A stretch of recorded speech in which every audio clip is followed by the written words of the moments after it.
It's not going to resist that.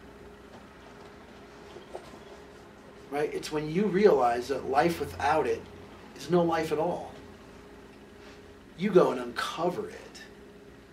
It returns to you. Because it's not buried under some muck anymore. It's not thrown in your junkyard.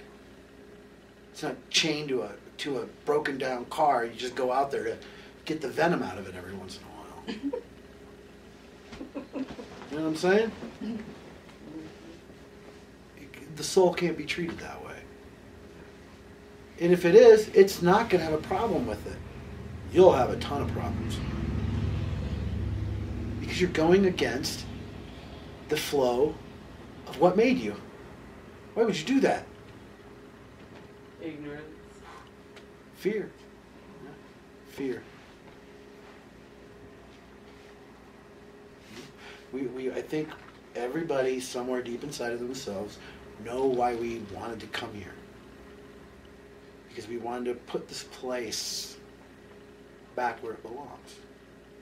It has fallen out of where it functions properly by the cosmic weirdness that we have put on it. It has dropped it out of its natural state. We want to return it back to that. That's what all of us want to do. We want our Garden of Eden back, for God's sakes. We want it back. We want paradise back.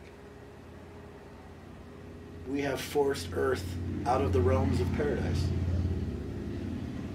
So we birth to energetically restore it to its grace, to its rightful place.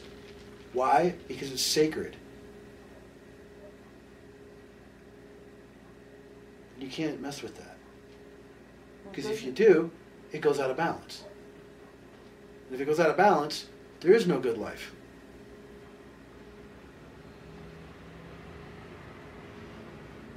But you know, our psychic vibration has pushed Earth right out of the vibration of love. And it's resisting. You're going to see that.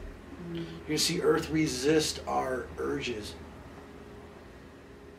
like she never has before.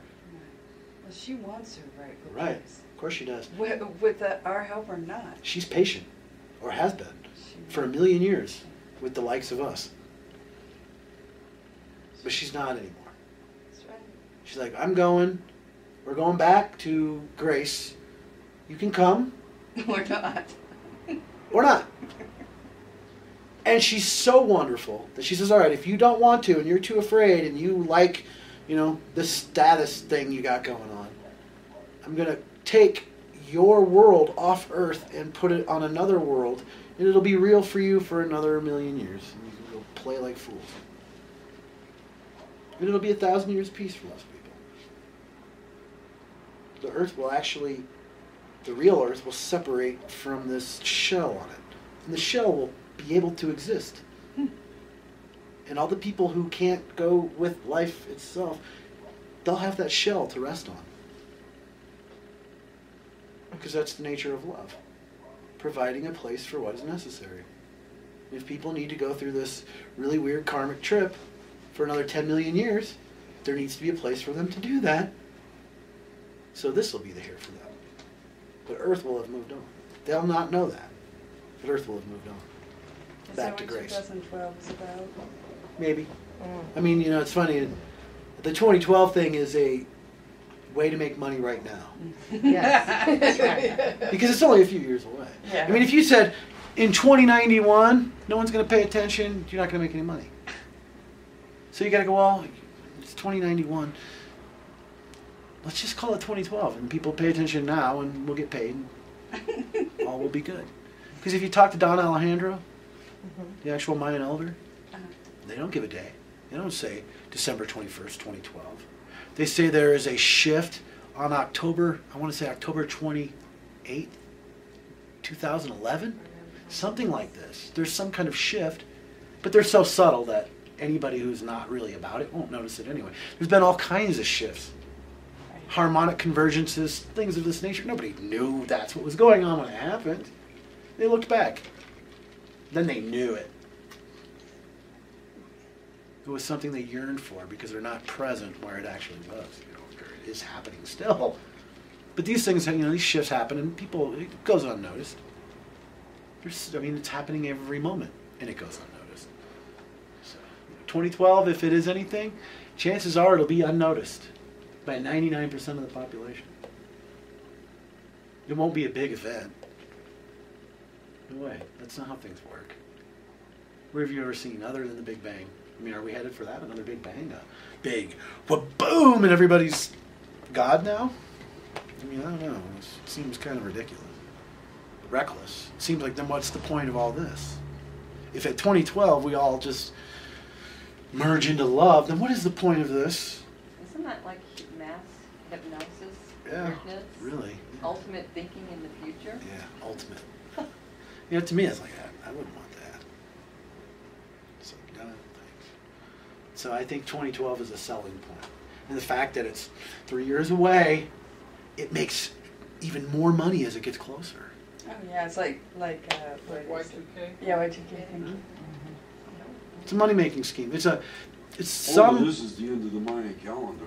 if it's even that. Yeah, and like you said, it'd be subtle. You know, people when they say that's when the world ends, they're building that up to that. You know, they just use it as Like the Moonies did. people like to be scared and feared. You know, the whole world, the majority of people, they want to be scared. They want to live in fear. You know, that's how churches, governments keep control over you. Well, if you don't have spirit, You know. if you're not in touch with spirit, the only emotional life you could have is fear. Right. Basically, what'll probably Couldn't have happen is a transformation, a subtle change, like he said, to where if you are in the moment, you'll probably notice it, but the world as we know it changes, but most people won't notice the change. And you'll you will see a lot of people leaving. A lot of people what? I mean, you're all gonna experience this, and you're just gonna have to get used to it. You're gonna be talking to a friend. They're gonna be healthy as a horse. Just, straight thumbs up all across their health charts. The next day they feel something. The next day they're gone. Mm-hmm. That's gonna happen fast. Why? People checking out. Because the vibration's getting The too... stress, the tension is too much for what it is they've chosen to be here with. If one chooses the ego thought process to get through the life, you're having a hard time right now. Right. It's fluctuating too much for you to get a grip on anything. So you're going completely insane if you're relying on intellect. So those people that have these really strong intellects, but really can't decipher the language of the heart, they're going sideways. Totally sideways. And some of them can't actually bring it upon themselves to go, pow! So it's an energetic storm inside of them that eats them alive almost immediately. It's happened before. We just don't remember. It's happened in several places around the universe. Yeah, the same story is played out. Catastrophophia. This is our turn. We're in the last leg of the race, if you will, for the human species. For all species here. I mean, you're in that crucial moment. Of extinction. Yeah. Tell you what, there ain't a being alive with divine consciousness that is not going to feel very, very, very sad if this place goes extinct. It's going to send shivers through the spiritual world. Shivers. It'll be a day of mourning. It's just too beautiful to let it go like this.